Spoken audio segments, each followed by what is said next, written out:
Quand on parle de la Terre, on la décrit souvent comme une planète habitable. Mais ce mot ne veut pas dire grand-chose si on regarde comment elle fonctionne réellement. La Terre n'est pas stable parce qu'elle est calme, elle est stable parce que plusieurs mécanismes se compensent en permanence. Et c'est ça qui la rend intéressante. Commençons par quelque chose de simple. La Terre tourne sur elle-même en un peu moins de 24 heures. Ce détail est essentiel. Cette rotation crée une alternance régulière entre jour et nuit. Elle organise les vents. Elle influence la circulation des océans et elle empêche les écarts de température extrêmes entre une face éclairée et une face plongée dans l'ombre. Ensuite, il y a sa position autour du Soleil. La Terre se trouve à environ 150 millions de kilomètres. À cette distance, l'énergie reçue est suffisante pour maintenir de l'eau liquide, mais pas assez pour transformer la surface en un four permanent. Mais cette distance, à elle seule, ne suffit pas. Ce qui fait vraiment la différence, c'est ce qu'il y a sous la surface. La Terre possède un noyau métallique chaud, en mouvement, et ce mouvement produit un champ magnétique qui entoure toute la planète. Ce champ agit comme un bouclier, il dévie une grande partie des particules envoyées par le Soleil. Sans lui, l'atmosphère serait lentement arrachée, comme on a pu le voir sur Mars. Ce champ magnétique n'est pas figé, il fluctue, il s'inverse parfois, mais tant qu'il existe, il protège l'essentiel. Un autre point essentiel, c'est que la surface de la Terre bouge. La croûte n'est pas un bloc immobile, elle est découpée en plaques qui se déplacent très lentement. Et ce mouvement permet plusieurs choses. Il libère de la chaleur interne, il recycle les roches, il empêche l'accumulation excessive de gaz dans l'atmosphère. Sans cette activité, la planète finirait soit complètement figée, soit complètement instable.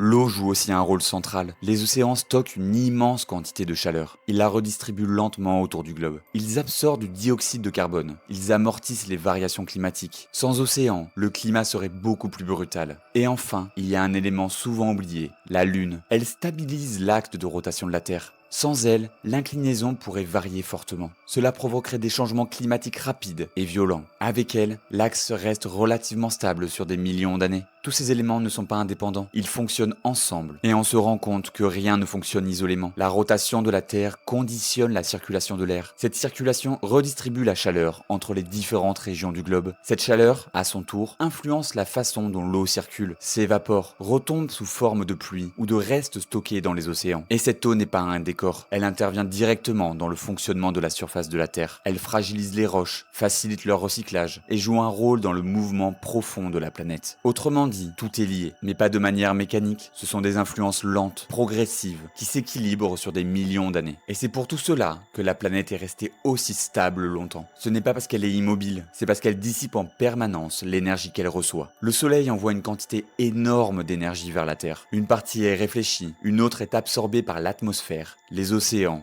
et les continents. Cette énergie est ensuite redistribuée lentement, puis renvoyée vers l'espace. Ce va-et-vient permanent empêche la planète de basculer trop vite vers un extrême. Les océans jouent un rôle central dans ce mécanisme. Ils absorbent la chaleur, la stockent, puis la relâchent progressivement. C'est pour ça que les régions côtières ont souvent un climat plus stable que les zones continentales éloignées de la mer. Mais l'eau ne fait pas que transporter de la chaleur, elle agit aussi sur la chimie de la planète. Quand il pleut, l'eau réagit avec les roches. Elle en dissout certains éléments qui finissent dans les océans. À long terme, ce processus retire du dioxyde de carbone de l'atmosphère. Ce carbone n'est pas perdu, il est piégé dans les roches, puis, sur des millions d'années, renvoyé dans l'atmosphère par le volcanisme. Ce cycle est lent, mais il a un effet très important. Il empêche la température globale de partir dans un sens ou dans l'autre. C'est l'un des mécanismes qui ont évité à la Terre de devenir une planète brûlante, comme Vénus, ou une planète glacée comme Mars. Un autre élément clé, la chaleur interne. La Terre produit encore de la chaleur aujourd'hui, notamment grâce à la désintégration d'éléments radioactifs dans son manteau. Cette chaleur permet à la matière de rester partiellement mobile en profondeur. C'est un mouvement lent qui alimente les tectoniques de plaques. Et ces tectoniques empêchent la surface de se figer définitivement.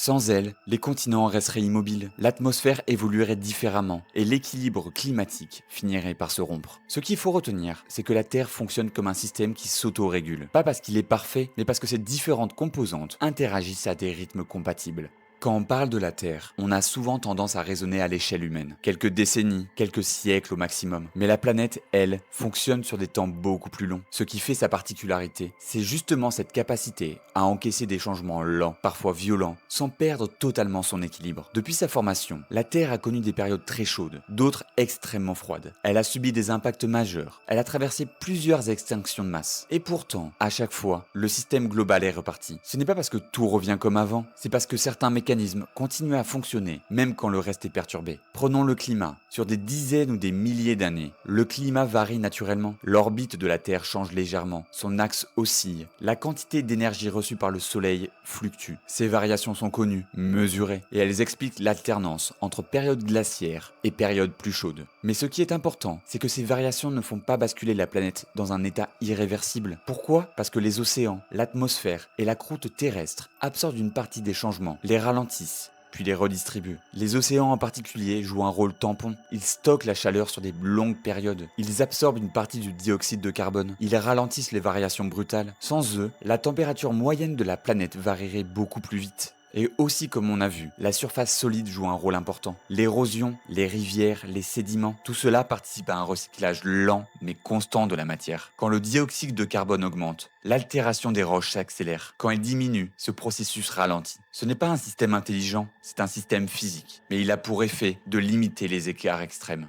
Un autre point essentiel, la durée. La Terre ne cherche pas de l'équilibre parfait, elle cherche un équilibre qui peut durer longtemps. Et ce longtemps se compte en millions, voire milliards d'années. C'est ça qui la distingue de nombreuses autres planètes rocheuses. Comme on l'a vu sur notre vidéo sur Mars, la perte d'atmosphère a été progressive mais définitive. Sur Vénus, ça on le verra dans une prochaine vidéo, l'emballement thermique a été rapide à l'échelle géologique. Dans les deux cas, une fois le seuil franchi, il n'y avait plus de mécanisme capable de compenser. Sur Terre, ces seuils n'ont pas été franchis. Pas parce que la planète a été protégée par une sorte de hasard favorable, mais parce que ses paramètres physiques permettaient encore un ajustement. Ce point est fondamental pour comprendre ce que les scientifiques cherchent aujourd'hui. Ils ne cherchent pas une planète identique à la Terre, ils cherchent des planètes capables elles aussi de maintenir un équilibre sur le long terme. Une planète peut être à la bonne distance de son étoile et pourtant évoluer très vite vers un état invivable. A l'inverse, une planète légèrement différente peut rester stable pendant des milliards d'années si ses mécanismes internes le permettent. La Terre montre quelque chose de très simple, mais de très important. La stabilité n'est pas un état figé, c'est un processus. Et ce processus dépend du temps, de la matière, de l'énergie et de la manière dont tout cela interagit.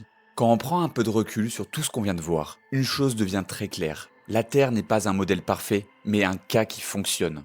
La planète est stable parce qu'elle évolue lentement, sans franchir certains seuils critiques. Et c'est exactement ce point qui intéresse aujourd'hui les scientifiques. Pendant longtemps, on a cherché des planètes comme la Terre, même taille, même distance à l'étoile, même type de roche. Mais plus on découvre d'exoplanètes, plus on se rend compte que ces critères sont insuffisants. Certaines planètes sont à la bonne distance, mais n'ont plus d'atmosphère. D'autres ont une atmosphère épaisse, mais une température trop élevée. Certaines sont trop actives, d'autres complètement figées. La Terre montre que ce n'est pas le seul facteur qui compte, mais l'équilibre entre plusieurs paramètres. Sa masse est suffisante pour retenir une atmosphère, sa chaleur interne est suffisante pour alimenter une tectonique active, son champ magnétique protège ses couches supérieures, ses océans amortissent les variations de température, son axe de rotation est relativement stable. Aucun de ces éléments ne suffit à lui seul. C'est leur combinaison qui fait la différence. Ce que l'on comprend aujourd'hui, c'est que l'habitabilité n'est pas une propriété figée, c'est une trajectoire. Une planète peut être habitable pendant 1 milliard d'années, puis cesser de l'être. Elle peut aussi rester stable pendant très longtemps, avant de basculer lentement vers un autre état. La Terre, elle, se trouve dans une phase où tous les paramètres sont encore compatibles entre eux. Mais cette situation n'est pas éternelle. Dans plusieurs centaines de millions d'années, la luminosité du Soleil augmentera. Les océans commenceront à s'évaporer plus rapidement. Le cycle du carbone finira par se dérégler. Et à très long terme, la Terre sortira de la zone où l'eau liquide peut exister à sa surface. Ce n'est pas une hypothèse lointaine ou théorique, c'est une évolution prévue par les modèles stellaires.